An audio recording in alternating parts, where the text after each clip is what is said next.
අද ක්‍රිස්තුස් අන්සාහොන් වහන්සේ විසින් වසර 37ක සුභාරංචි මාර්ගයේ ඇවිද ගිය ආකාරය සිහි කරමින් පිය වූ අන්සාහොන් දෙවියන් වහන්සේ එනම් දෙවෙනි වර පැමිණි ක්‍රිස්තුස් වහන්සේ යන මාතෘකාවෙන් දෙවියන් වහන්සේගේ වචනය අධ්‍යයනය කිරීමට වේලාව ගනිමු. ක්‍රිස්තුස් අන්සාහොන් වහන්සේ හා ස්වර්ගීය මෑණියන් ගැන අප සුභාරංචිය තුලින් සාක්ෂි දරන කුමන වේලාවක නමුත් බොහෝ දෙනා අපගෙන් අසන්නේ ඔබ අන්සාහොන් දෙවියන් වහන්සේ විශ්වාස කරන්නේ ඇයි කියාය. ඇයි යනුවෙන් ඇතැම් අය අදහස් කරන්නේ දෙවියන් වහන්සේ අපමෙන් මාංශවත්ව මේ පොළොවට පැමිණෙන්නේ කොහොමද යන්නයි. අපව මුණ ගැසුණු විට අසන්නේ ඔහු නිකම් මිනිසෙක් නේද කියාය. එවැන්නන් මුණ ගැසුණු ඕනෑම විටක උන්වහන්සේ තුල අපගේ ඇදහිල්ල ගොඩ නැගිය යුතු හේතුව අප ආවර්ජනය කරගත යුතුය. අන්සාහොන් වහන්සේ දෙවියන් වහන්සේ කියා ඔබ විශ්වාස කරන්නේ ඇයි? හදිසියේම අන්සාහොන් වහන්සේ දෙවියන් වහන්සේ කියා විශ්වාස කරන්නේ ඇයිදයි අපගෙන් ඇසූ විට මෙම පදය කොහෙද කියා සිතමින් කලබල නොවන පිණිස අප බයිබලය තුලින් පැහැදිලි සරල පිළිතුරක් දීමට සූදානම් විය යුතුය. දෙවියන් වහන්සේට පමණක් දිය හැකි සදාකාල ජීවනය පව්කමාවදී අලුත් ගිවිසුම දේශනා කළ නිසා ක්‍රිස්තුස් අන්සාහොන් වහන්සේ දෙවියන් වහන්සේ කියා අපට පිළිතුරු දෙන්න පුළුවන්. මේ සියල්ල සම්පූර්ණ කරන තැනන් වහන්සේ අප පිළිගත යුතු දෙවියන් වහන්සේ බව බයිබලය හා අනාගත වක්තෘවරුන් සාක්ෂි දැරීම ඊට හේතුවයි. දෙවියන් වහන්සේ මිනිසෙකු ලෙස පැමිණ අප අතර වාසය කරන විටදී අප උන්වහන්සේව ඇඳිනගත යුතුයි කියා බයිබලය පවසනවා. වසර 2000කට ඉහත යේසුස් වහන්සේ මේ පොළොවට පැමිණි විටදී උන්වහන්සේ ගැන සැකයෙන් සිටි අය සිතුවේ ඇත්තටම ඔහු ක්‍රිස්තුස් වහන්සේද නැතිනම් අනාගත වක්තෘවරයෙක්ද බයිබලය ගැන මනා දැනුමක් ඇති ගුරුවරයෙක්ද කියාය. දිනක් යේසුස් වහන්සේ තම ගෝලයන්ගෙන් මිනිසයන් මා කවරෙක් කියා කියන්නහුද කියා ඇසුවා. ගෝලයන් විසින් සමහරෙක් එලියා කියාද තවත් අය යෙරමියා නොහොත් අනාගත වක්තෘ කෙනෙක් කියාද පැවසුවා. යේසුස් වහන්සේ තම ගෝලයන්ගෙන් නුඹලා මා කවුරුන් කියා කියනවාද කියා ඇසුවා. යේසුස් වහන්සේව අනාගත වක්තෘවරයෙක් වේවස්ථාව ගැන මනා දැනුමක් ඇති කෙනෙක් කියා සිතා සිටියා. කෙසේ වෙතත් පේතෘස් පැවසුවේ ඔබ ක්‍රිස්තුස් වහන්සේය. ජීවමාන දෙවියන් වහන්සේගේ පුත්‍රයා නොය කියාය. දෙවියන් වහන්සේගේ පුත්‍රයා හා සම්බන්ධ අනාවැකිය යෙසායා තුලින් ලබා දුන්නේ යේසුස් වහන්සේ මේ පොළොවට පැමිණෙන්නට වසර 700කට පෙරය. යෙසායා 9:6 මක්නිසාද අපට ලදරුවෙක් උපන්නේය අපට පුත්‍රයෙක් දෙන ලද්දේය ආණ්ඩුවද උන්වහන්සේගේ කරපිට තිබෙන්නේය. උන්වහන්සේගේ නාමය අපූර්වය මන්ත්‍රීවරයාය පරාක්‍රමවත් දෙවියන් වහන්සේය සදාකාල පියානෝය සමාදානයේ කුමාරයායයි කියනු ලබන්නේය කියාය. මෙය ලියවේ යෙසායා අනාගත වක්තෘනේද? පේතෘස් විසින් ඔබ ක්‍රිස්තුස් වහන්සේය ජීවමාන දෙවියන් වහන්සේගේ පුත්‍රයා නොය කියා කියූ ප්‍රකාශය තුල ඔබ පුත්‍රයාණන් ලෙස මේ පොළොවට පැමිණි දෙවියන් වහන්සේය යන්නයි. යේසුස් වහන්සේ කොයිතරම් සතුටු වෙන්න ඇද්ද? පේතෘස් නිවැරදිව පිළිතුරු දීම ගැන යේසුස් වහන්සේද පේතෘස්ට සීමොන් බර්යෝනා නුඹ ආශිර්වාද ලද්දෙක්ය. මක්නිසාද ස්වර්ගයේ සිටින මාගේ පියාණන් වහන්සේ මිස මාංශය හා රුධිරය මේක නුඹට එළිදරව් නොකලේය කියා පිළිතුරු දුන්නා. අද ඔබත් මමත් ක්‍රිස්තුස් අන්සාහොන් වහන්සේ දෙවියන් වහන්සේ බව දැන සිටිනවා. මෙය අපට එළිදරව් කළේ මිනිසෙක් නොව දැනුම් දුන්නේ දෙවියන් වහන්සේය. එනම් ස්වර්ගයේ සිටින දෙවියන් වහන්සේ තමන් දෙවියන් වහන්සේ බව දැන ගැනීමට අපට ප්‍රඥාව හා දැනගැන්ම ලබා දුන්නා.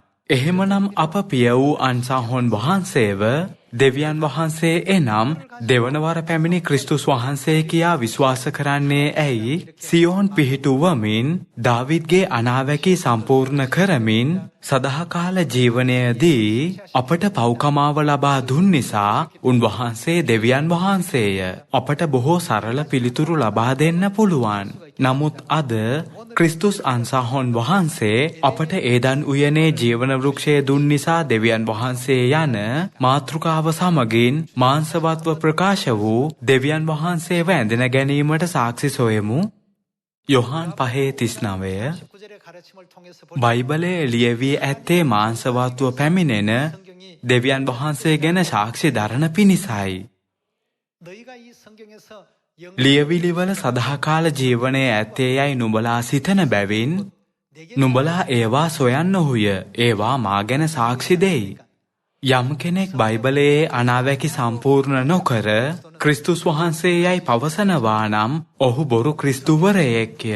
බයිබලයේ සාක්ෂි දරන පැහැදිලි සාක්ෂි පෙන්වීමට ඔහු සමත් විය යුතුයි. ඒවා මා ගැන සාක්ෂි දෙයි. එහෙමනම් අපට බයිබලය දෙවියන් වහන්සේගේ හැඳුනුම් පත ලෙස සලකන්න පුළුවන් නේද? හැඳුනුම් පතෙන් ඔබ උපන් වර්ෂයත් සම්පූර්ණ නමත් පෙන්වා දෙනවා. දෙවියන් වහන්සේ මේවා මා ගැන සාක්ෂි දරන ලියවිලි කියා පැවසූ නිසා දෙවියන් වහන්සේ මාංශවත්ව පැමිණි විට බයිබලයේ දෙවියන් වහන්සේ ගැන ඇති සියලු සටහන් අපට සොයා ගැනීමට හැකි වුණා. උන්වහන්සේ පෙනී සිටින වේලාව, නැවත උපදින ස්ථානය හා රැගෙන එන සත්‍ය එහි තිබෙනවා. බයිබලය තුල දෙවියන් වහන්සේගේ ඇඟිලි සලකුණු ඇති බව අපට පවසන්න පුළුවන්. බයිබලය හා අනාගත වක්තෘවරුන්ගෙන් වූ සාක්ෂීන්ට අනුව ක්‍රිස්තුස් වහන්සේ පැමිණිය යුතුයි. බයිබල් හැඳුනුම් පතට නොගැලපුණොත් ඔවුන් බොරු ක්‍රිස්තුවරු හා ක්‍රිස්තු විරෝධීන් වන්න පුළුවන්. ඒදන් උයනේ ජීවන වෘක්ෂය දුන් තැනැන් වහන්සේ සැබෑ ක්‍රිස්තුස් වහන්සේ විය යුතු බව සනාථ කරගනිමු. මතෙව් 13 බලමු. මතෙව් 13:34 ලියා ඇත්තේ යේසුස් වහන්සේ මේ සියල්ල සමූහයන්ට උපමාවලින් කතා කළසේක. උපමාවක් නැතුව කිසිවක් ඔවුන්ට කතා නොකළසේක. මෙසේ වූයේ උපමාවලින් මාගේ මුඛය අරින්නෙමි. ලෝකයේ පටන් ගැන්මේ සිට සැඟවී තිබුණු කාරණා ප්‍රකාශ කරන්නෙමි. අනාගත වක්තෘහු කර්ණ කොටගෙන කියන ලද කාරණා සම්පූර්ණ වන පිණිසය. මෙහි ලෝකයේ පටන් ගැන්මේ සිට සැඟවී තිබුණු කාරණා යන ප්‍රකාශය අපට දැක ගන්න පුළුවන්.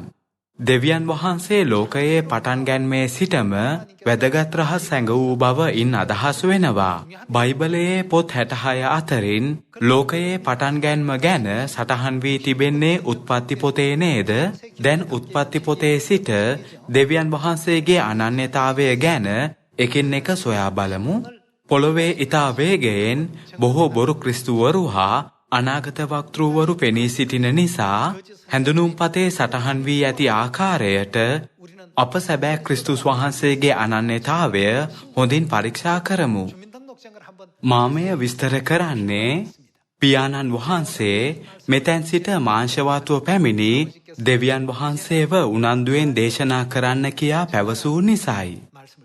පියාණන්ගේ හඬ ඇසුවායින් පසු මම මුළු ක්‍රියාපොතම කියෙව්වා. කියවද්දී සියලු අපෝස්තලවරුන් දේශනා කළ වැදගත්ම පණිවිඩය නම් යේසුස් ක්‍රිස්තුස් වහන්සේ බව මම දැක්කා. පුත්‍රයාණන්ගේ යුගයේදී මේ පොළොවට මාංශවත්ව පැමිණි දෙවියන් වහන්සේ ගැන දේශනා කිරීම ඔවුන්ට මහත් මෙහෙවරයක් වුණා. එහෙමනම් ශුද්ධාත්මයාණන්ගේ යුගයේ ජීවත් වන දෙවියන් වහන්සේගේ සෙනග ලෙස අප කළ යුත්තේ කුමක්ද? මාංශවත්ව පැමිණි අන්සංහොන් වහන්සේගේ සුබ පුවත අප ඇත්තටම දේශනා කරනවද? අප ස්වර්ගීය පියාණන් හා මෑණියන් ගැන දේශනා නොකරනවා කියා මම කියන්නේ නැහැ. නමුත් සබත් දවස පාස්කුව හා අලුත් ගිවිසුම් සත්‍ය ගැන දේශනා කළ තරම බලද්දී ඒ ගැන ඒ තරම් දේශනා කර නැති බව මට දැනෙනවා. අධ්‍යයනය කිරීමට බොහෝ දේ තිබෙනවා. දැන් අප උත්පත්ති 12 වන පරිච්ඡේදය පෙරලා යහපත හා නපුර දැනගැනීමේ ගස හා ජීවන වෘක්ෂයට අවධානය යොමු කරමු. උත්පත්ති 2:8 ස්වාමී වූ දෙවියන් වහන්සේ නැගෙනහිර දිශාවෙහි ඒදන්හි උයනක් වවා තමන් සෑදූ මනුෂ්‍යයා එහි සිට වූසේක. දැකීමට ප්‍රිය වූ කෑමට හොඳ වූ සියලු ගස්ද උයන මැද ජීවන වෘක්ෂයද යහපත හා නපුර දැනගැනීමේ ගහද ස්වාමී වූ දෙවියන් වහන්සේ භූමියෙන් හටගැන්වූසේක. දෙවියන් වහන්සේ පොළොවේ ඡායාවක් ලෙස ඒදන් උයන පිහිටුවේ සදාකාලික ස්වර්ග රාජ්‍යයේ සත්‍යතාවය අපට ඉගැන්වීම සඳහාය.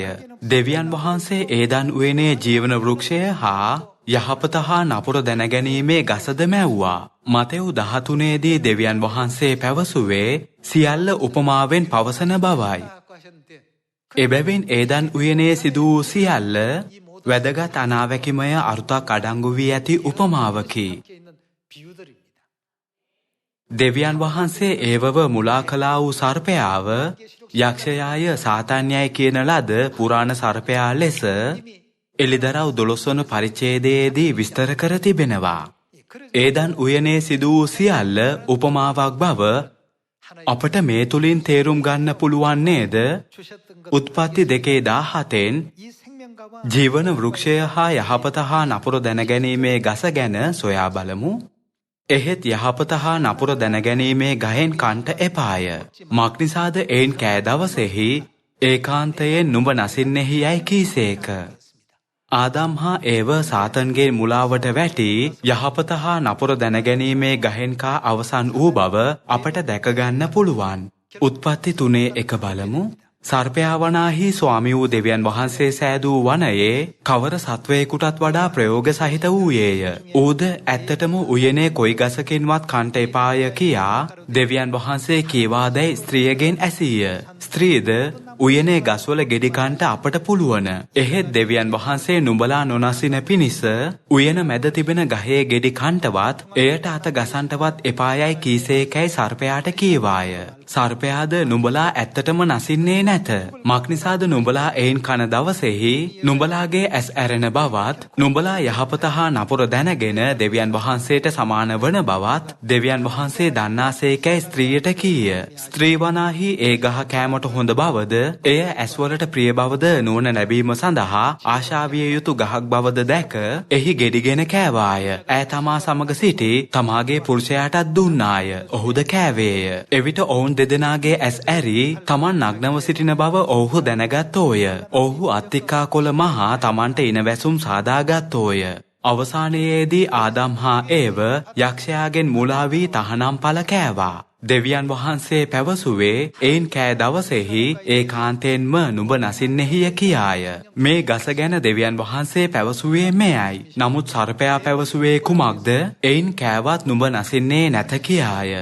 ඔහු දෙවියන් වහන්සේ පැවසූ දෙයට විරුද්ධ දේ පැවසුවා.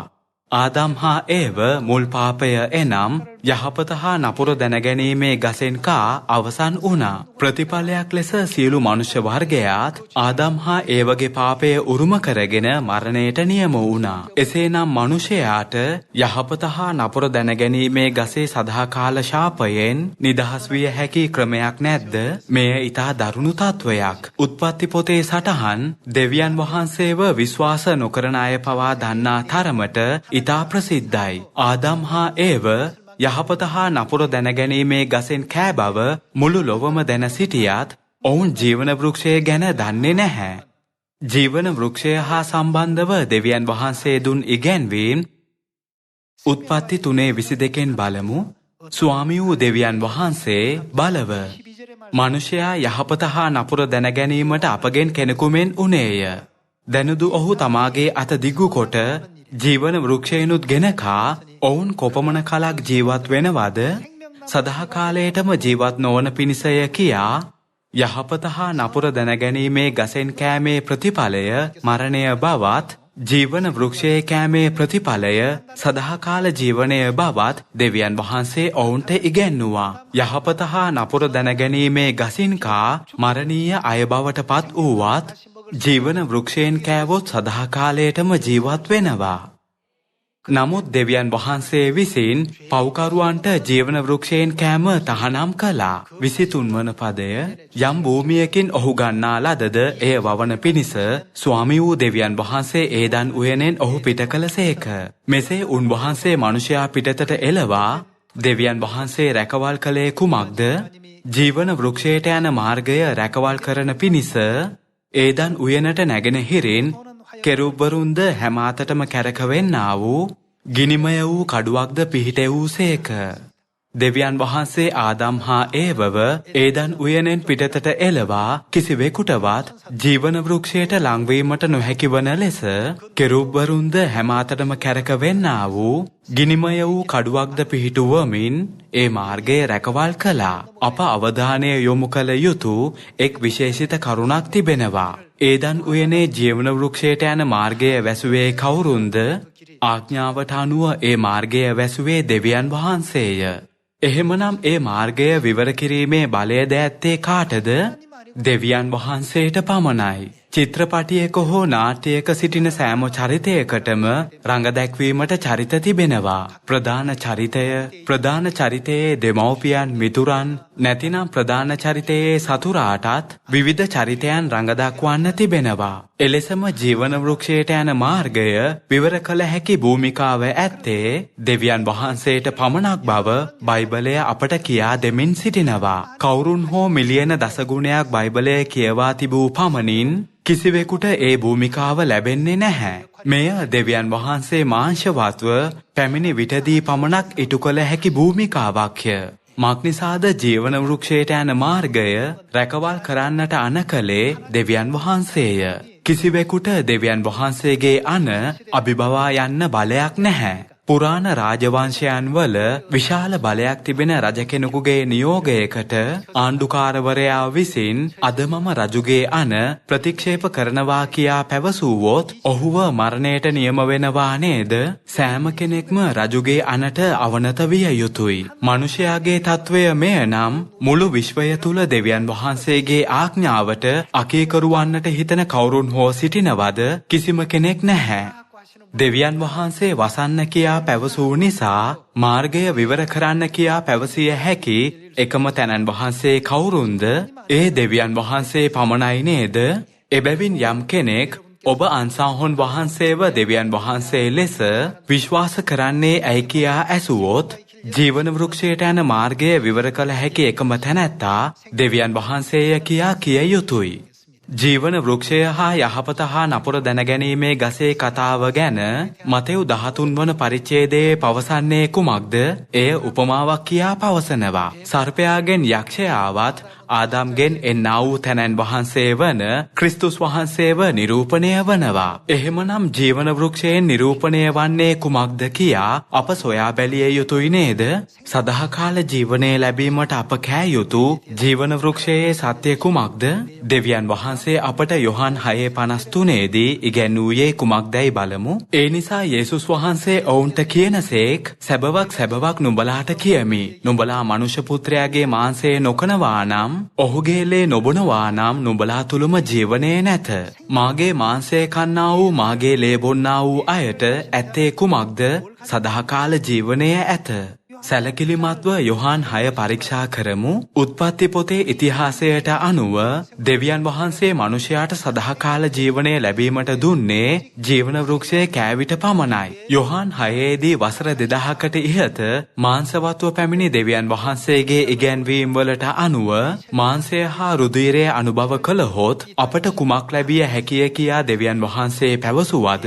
මනුෂ්‍ය පුත්‍රයාගේ මාංශය කන්නා වූ ලේ බොන්නා වූ අයට සදාකාල ජීවනය ඇත කියාය. ඒදන් උයන තුල සදාකාල ජීවනය ලැබීමට එකම ක්‍රමයක් තිබුණාක් මෙන් යේසුස් වහන්සේත් සදාකාල ජීවනය ලැබිය හැකි එක් ක්‍රමයක් පිහිටෙව්වා. පරණ ගිවිසුම ඡායාවක්ය. අලුත් ගිවිසුම සත්‍යයයි. අලුත් ගිවිසුමේ යේසුස් වහන්සේගේ මාංශය හා රුධිරය පරණ ගිවිසුමේ ඡායාවක් ලෙස තිබුණු ජීවන වෘක්ෂයේ සත්‍යතාවයයි. එය දෙවියන් වහන්සේ ඒදන් උයනේ ජීවන වෘක්ෂයේ කෑවොතින් සදාකාල ජීවනය ලැබෙන්නේය කියාද යොහන් 6 දී මනුෂ්‍ය පුත්‍රයාගේ මාංශය කන්නා වූ ලේ බොන්නා වූ අයට සදාකාල ජීවනය ඇත කියා පැවසූ නිසාය.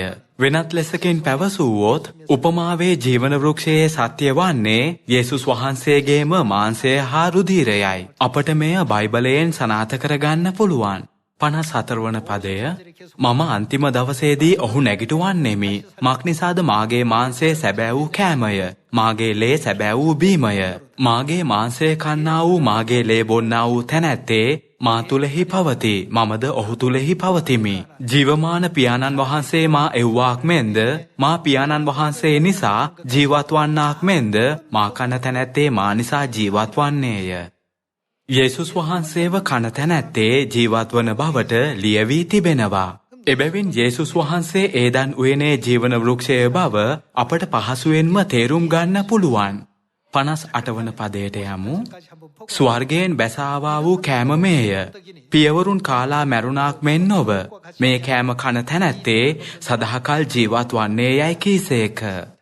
මනුෂ්‍ය පුත්‍රයාගේ මාංශය හා රුධිරය අනුභව කළ අය ජීවන වෘක්ෂයෙන් කෑ අය බවට පත්වෙද්දී මනුෂ්‍ය පුත්‍රයාගේ මාංශය හා රුධිරය අනුභව නොකළා වූ අය ජීවන වෘක්ෂයෙන් නොකෑ අය බවට පත්වෙනවා. එහෙමනම් වසර 2000කට ඉහතදී යේසුස් වහන්සේ මනුෂ්‍යයාට තම මාංශය කන්නත් රුධිරය බොන්නටත් සැලසුවේ කොහොමද?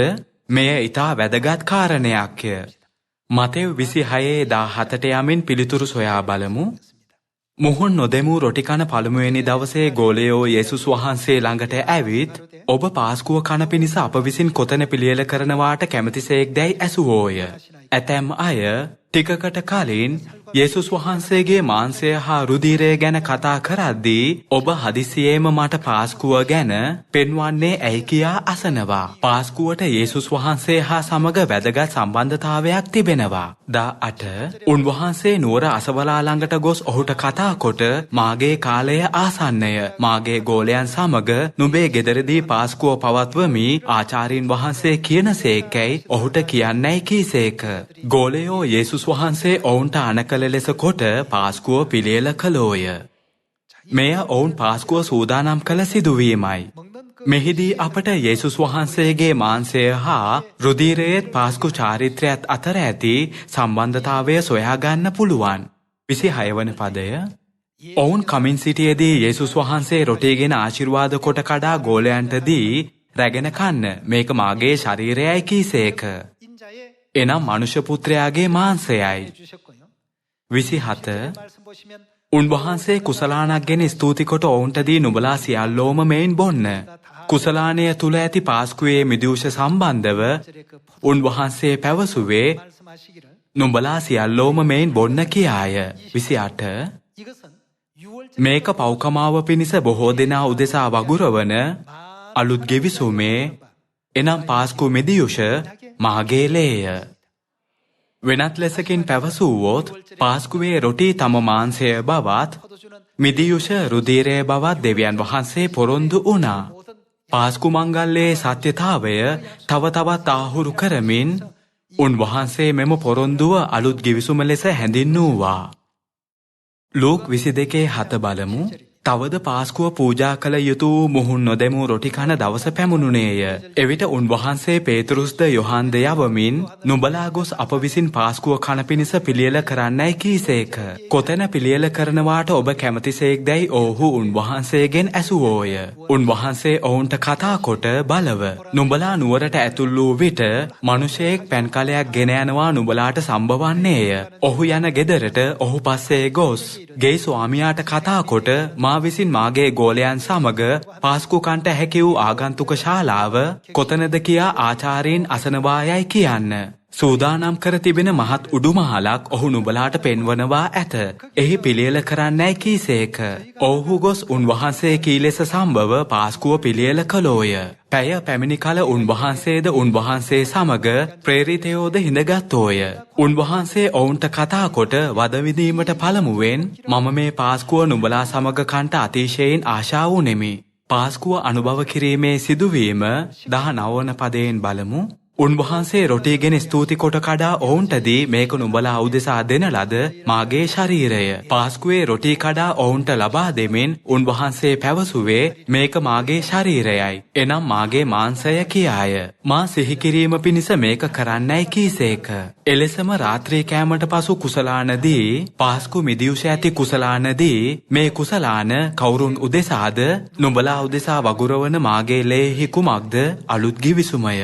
යහපත හා නපුර දැනගැනීමේ ගසින් කෑ ආදම් හා ඒවගේ මුල් පාපය නිසා මරණයට නියම වූ මනුෂ්‍ය වර්ගයාට ජීවන වෘක්ෂයෙන් කෑමට දීම දෙවියන් වහන්සේ පිරිනැමූ ඊ타ත්ම දයානුකම්පිත තෑග්ගයකි. යොහාන් මතෙව් හා ලූක් යන සුභාරංචි පොත්වලින් මනුෂ්‍ය පුත්‍රයාගේ මාංශය කන්නා වූ ලේ බොන්නා වූ අයට සදාකාල ජීවනයේ ඇත කියා පවසමින් යේසුස් වහන්සේගේ මාංශය හා රුධිරය අනුභව කිරීමට දෙන ගිවිසුමේ අඩංගු වී ඇති සත්‍යය කුමක්ද?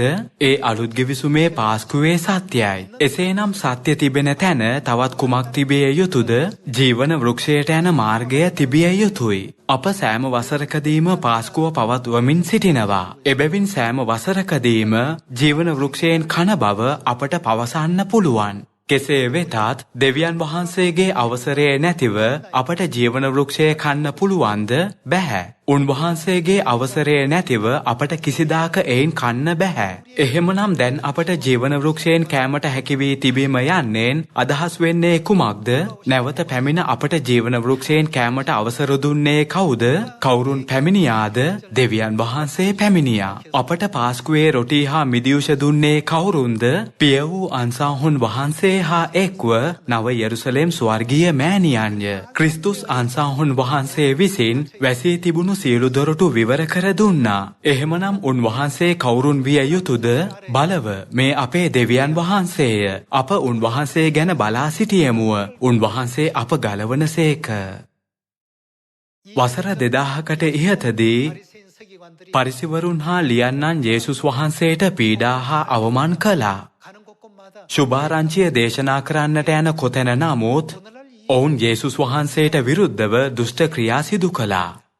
එවැනි අය මේ යුගයේ සිටිනවා. යෙසායා 51:7 බලමු. ධර්මිෂ්ඨකම දන්නා වූ මාගේ ව්‍යවස්ථාව තමුන්ගේ සිත්වල ඇත්තා වූ සෙනගෙනි. මට කන්දී අල්ලා මනුෂ්‍යයන්ගේ නින්දා කිරීමට බය නොවෙල්ලා. ඔවුන්ගේ අපහසවලට නොකැළඹෙල්ලා. යෙසායා අනාගත වක්තෘගේ අනාවැකියට අනුව අන් අයගේ නින්දා කිරීම හා අපහසවලට බියවන අය සිටිනවා. දෙවියන් වහන්සේ අපට ඔවුන් ගැන අනතුරු ඇඟෙව්වේ ඒ නිසයි. 8 වෙනි පදය. මක්නිසාද කාවා ඔවුන් වස්ත්‍රයක් මෙන් කාදමන්නේය. පනුවාද ඔවුන්ගේ ලෝම මෙන් කන්නේය. නොමුත් මාගේ ධර්මිෂ්ඨකම සදා කාලයටත් මාගේ ගැලවීම සියලු පරම්පරාවලටත් පවත්නේය. එම්බා ස්වාමින් වහන්සේගේ හස්තය පිපිද යන්න බලය පැලඳ ගනින්න. ප්‍රථම පරම්පරාව වන පුරාණ දවස්වලදී මෙන් පිපිද යන්න. රාහබ් කෑලි කොට කැපුවෙත් දීර්ඝයා ඇන දැමුවෙත් නුඹ නොවේද? මහ ගැඹුරේ ජලය වන මුහුද හින්දවා මිදුණු අයට එතර වීමට මුහුදේ ගැඹුරු මාර්ගයක් කළේ නුඹ නොවේද? ස්වාමින් වහන්සේ විසින් මුදනුලද්දෝ ගී කියමින් සියෝන්ට හැරී එන්නෝය. සදාකාල ප්‍රීතියද ඔවුන්ගේ හිස් පිට තිබෙන්නේය. සන්තෝෂයේද ප්‍රීතිමත්කමද ඔවුන් පිටට පැමිණෙන්නේය. දුකද සුසුම්ලෑමද පලා යන්නේය. සියල්ලෙනි අපගේ දුක් හා පීඩාවන් දැනටමත් අනාවැකි වී ඇති නිසා ක්‍රිස්තුස් අන්සාහොන් වහන්සේ හා නව යෙරුසලෙම් ස්වර්ගීය මෑණියන් ගැන සාක්ෂි දරන විට අපට නිසකයෙන්ම මිනිසුන්ගේ නින්දාවට මුහුණ දෙන්න වෙනවා. අනාවැකි වී ඇති නිසා මිනිසුන්ගේ නින්දාවන් තිබෙන්න ඕනේ. කෙසේ වෙතත් ඔවුන්ගේ නින්දාවට බියව අප ඊට යටත් වී අත්හරිනවා නම් අපට දෙවියන් වහන්සේගේ ව්‍යවස්ථාව සිත් තුළ ඇති සෙනග කියා පවසන්න බැහැ. එබැවින් අද මේ පොළොවට මාංශවත්ව පැමිණ මනුෂ්‍ය වර්ගයාට ජීවන වෘක්ෂය දීම සඳහා වසර 37ක් සුභාරංචි මාර්ගයේ ගමන් කළා වූ පියාණන් ගැන නැවත වරක් සිතමු. ක්‍රිස්තුස් අන්සාහොන් වහන්සේ සැබවින්ම දෙවියන් වහන්සේ බවට බයිබලය හා අනාගත වක්තෘවරුන් ස්ථීරව සාක්ෂි දරනවා. යෙසායා 25:6 බලමු. සේනාවල ස්වාමින් වහන්සේද මේ කන්දේදී මේ කන්ද යනු සියෝන් කන්දයි. සියලු ජනයන්ට සාරූ දෙයින් මංගල්‍යයක් දෙවියන් වහන්සේ රසවත් මුද්‍රික පානයෙන් මංගල්‍යයක් පිළියෙල කරන බවට එහි ලියවී තිබෙනවා. එනම් රසවත් මුද්‍රික පානයෙන්ද ප්‍රණීත ආහාරයෙන්ද පෙරු රසවත් මුද්‍රික පානයෙන්ද මංගල්‍යයක් සාදනසේක. උන්වහන්සේ මේ කන්දේදී සියලු ජනයන් කෙරෙහි වසා තිබෙන වැස්මත් සියලු ජාතීන් කෙරෙහි අතුරා තිබෙන තිරයත් නැති කර දමනසේක. උන්වහන්සේ මරණය සදා කාලයටම ගිල දැමූසේක. දෙවියන් වහන්සේ මරණය සදා කාලයටම නැති කර දමන්නේ කොහොමද? උන්වහන්සේ රසවත් මුද්‍රික පානයෙන් මරණය සදා කාලයටම නැති කර දමනවා. එනම් පාස්කුවේ රොටි හා මිදියුෂයෙන්ය. 8 වෙනි පදය බලමු. ස්වාමී වූ දෙවියන් වහන්සේ සීලු මුහුණු වලින් කඳුළු පිස දමනසේක. තමන් සෙනගගේ නින්දාව මුළු පොළොවෙන් පහ කරනසේක. මක්නිසාද ස්වාමින් වහන්සේ ඒක කීසේක. 9 වන පදය. ඒ දවසෙහි මෙසේ කියනු ලබන්නේය. බලව මේ අපේ කවුරුන්ද? අපේ දෙවියන් වහන්සේය. අපි උන්වහන්සේ ගැන බලා සිටියෙමුව. උන්වහන්සේ අප ගලවනසේක. නිසකයෙන්ම මනුෂ්‍ය වර්ගයාට ජීවන වෘක්ෂය ගෙන එන්නේ දෙවියන් වහන්සේය. ජීවන වෘක්ෂයේ සත්‍ය පාස්කුව නේද? යෙසායා අනාගත වක්තෘ ඇතුළුව බයිබලයේ පොත් 66ම නොනවත්වා සාක්ෂි දරන්නේ මනුෂ්‍ය වර්ගයා හට පාස්කුව එනම් ජීවන වෘක්ෂයේ රැගෙන එන තැනන් වහන්සේ දෙවියන් වහන්සේ කියාය. මේ පාස්කුවේ සත්‍ය රැගෙන එන පිණිස දෙවියන් වහන්සේ මේ පොළොවට එන දවසත් බයිබලය සාක්ෂි දරා තිබෙනවා. බයිබලය තුල දෙවියන් වහන්සේ පවසන්නේ අත්තික්කා ගස මෘදුව කොළ හට ගන්න කල මා දොරටු සමීපයේ සිට තට්ටු කරමි කියාය. එය ඊටා පුදුමාකාරයි නේද? පැහැදිලි සාක්ෂියකින් මේ පොළොවට පැමිණි තැනන් වහන්සේ අපගේ ස්වර්ගීය පිය වූ ක්‍රිස්තුස් අන්සහොන් වහන්සේ නේද? මනුෂ්‍ය වර්ගයා හට ජීවන වෘක්ෂය එනම් පාස්කුව රැගෙන උන්වහන්සේ මේ පොළොවට පැමිණියා. වසර 2000කට ඉහතදී උන්වහන්සේ ඊශ්‍රායලයට පැමිණි විටදී දැඩි පීඩාවන් නින්දාවන් තිබියදීත් ස්වර්ගයට එසවෙන්නට පෙර උන්වහන්සේ අලුත් ගිවිසුමේ පාස්කුව පිහිටෙව්වා නේද? දෙවන වර පැමිණීමේදීත් උන්වහන්සේ පාස්කුව පිහිටෙව්වා. හෙබ්‍රෙව් 9:27 බලමු. තවද එකවරක් මරණයත් ඉන්පසු විනිශ්චයත් මිනිසයන්ට නියමව තිබෙන්නාක් මෙන්ම බොහෝ දෙනෙකුගේ පව් උසුලන පිණිස එකවරක් පූජා වූ ක්‍රිස්තුස් වහන්සේත් පළමුවර පැමිණි විටදී උන්වහන්සේ කැපකිරීමේ පාප පූජාවක් ලෙස මේ පොළොවට පැමිණියා. උන්වහන්සේගේ ඊම බලා සිටින්නන්ට ගැලවීම පිණිස පාපය නැතුව බයිබලය පවසන්නේ කුමක්ද? දෙවෙනි වර ප්‍රකාශ වනසේක. උන්වහන්සේ දෙවන වරට මේ පොළොවට නොපැමිණියා නම් මිනිසයාට ගැලවීම ලැබෙනවද?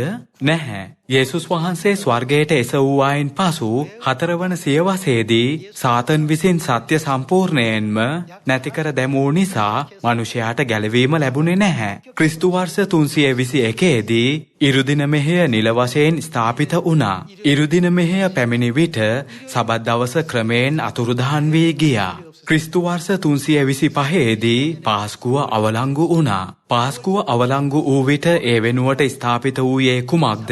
ක්‍රිස්තු වර්ෂ 354 දී නත්තල ස්ථාපිත වුණා. මෙලෙස සාතන් පොළොව තලයෙන් වංචනිකව හා මුළුමනින්ම අලුත් ගිවිසුමේ සත්‍ය මකා දැමුවා. යම් කෙනෙකුට පාස්කුව පැවැත්වීමට අවශ්‍ය වුණත් කිසිම තත්වයක් යටතේවත් එය පැවැත්වීමට කිසිවෙකුට ඉඩ ලැබුණේ නැහැ. දෙවියන් වහන්සේ විවර කළා වූ ජීවන වෘක්ෂයට යන මාර්ගය පාස්කුව අවලංගු වූ විටදී වැසී ගියා. එහෙම නේද?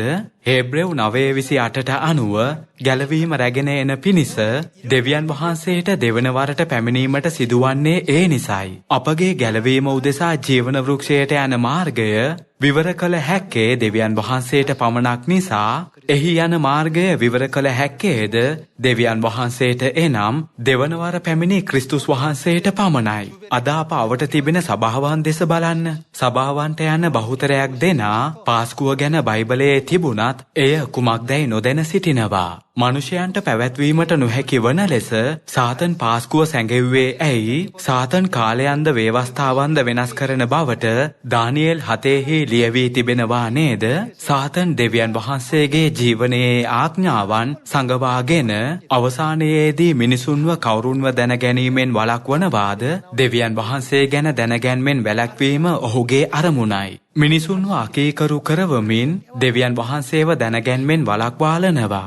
පාස්කුව ගැන ඉගෙනගත් සැනින් පාස්කුව ජීවන වෘක්ෂයයි. එහෙමනම් මනුෂයාට ගැලවීමේ සත්‍ය ප්‍රකාශ කළේ කවුද කියා අප සිතුවා. පසුව ඒ අපගේ ස්වර්ගීය පිය වූ ක්‍රිස්තුස් අන්සහොන් වහන්සේ බව අප දැනගත්තා. යෙසායා අනාගත වක්තෘ බලව මේ අපේ දෙවියන් වහන්සේය. අපි උන්වහන්සේ ගැන බලා සිටියෙමුව. උන්වහන්සේ අප ගලවන සේක කියා පැවසුවේ ඒ නිසයි. අපට ජීවන වෘක්ෂය වූ පාස්කුවේ රොටි හා මිදිවුස රැගෙන පැමිණියේ කවුද? පිය වූ අන්සහොන් වහන්සේය. එහෙමනම් උන්වහන්සේ කවුරුන්ද? බයිබලය හා අනාගත වක්තෘවරුන් විසින් සාක්ෂි දැරූ තැනැන් වහන්සේය. මරණයට නියම වූ පව්කරුවන් වන අපව ගලවා ගැනීමට දෙවියන් වහන්සේ මේ පොළොවට පැමිණියා. අලුත් ගිවිසුමේ පාස්කුව ප්‍රකාශ කර අපට ඉගැන්වීමට උන්වහන්සේ මේ පොළොවට පැමිණියේ තම දරුවන්ව ගලවා ගන්නා වූ අරමුණින්ම පමණයි. පාස්කුවේ සත්‍ය පැවැත්වීමෙන් අපට දැන් ගැලවීම තිබෙනවා. තවද ස්වර්ග රාජ්‍යයත් අප වෙනුවෙන් බලා බලා සිටිනවා. අප මේ බලාපොරොත්තුවෙන් හා ප්‍රීතියෙන් ජීවත් වෙනවා. පිය වූ අන්සාහොන් වහන්සේ සැබෑ දෙවියන් වහන්සේය කියා ප්‍රකාශ කරමින් සමාරියේද පොළොවේ සීමාව දක්වාද පියාණන් ගැන සාක්ෂි දැරීමට සෑම උත්සාහයක්ම ගනිමු. මේ අවසන් සුභාරංචිය තම මුළු සිතින් දේශනා කරන්නයි ඉල්ලමින් දේශනාව අවසන් කරමි. ඔබට බොහොම ස්තුතියි.